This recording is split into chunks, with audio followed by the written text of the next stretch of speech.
For 700 years, the finest blades on earth came out of the Middle East. European knights came home with stories, swords that could cut a silk scarf falling through the air and split the blade of the knight holding it.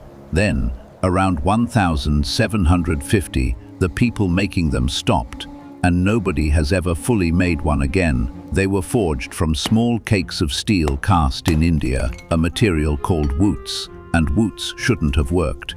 It carried about 1.5% carbon, far more than any sword steel should. That much carbon makes metal hard, and it makes it brittle. A blade like that should shatter the first time it hits a shield. These didn't. They were hard enough to hold a razor edge, and flexible enough to survive a battlefield.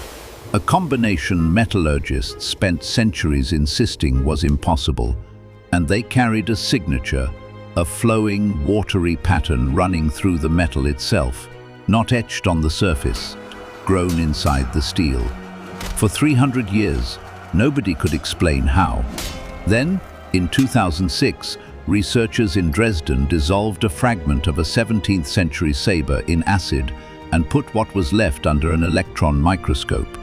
Inside the steel were nanowires of iron carbide, and wrapped around them something nobody expected to find in a 400-year-old sword: carbon nanotubes. The same structures modern labs celebrate for their strength, apparently forming inside a blacksmith's forge centuries before anyone knew they existed. It's a striking finding, and it's still argued over. Other steel experts think the images show something else.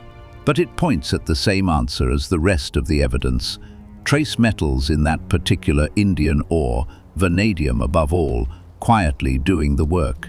And that may be exactly why the recipe died. The ore ran out.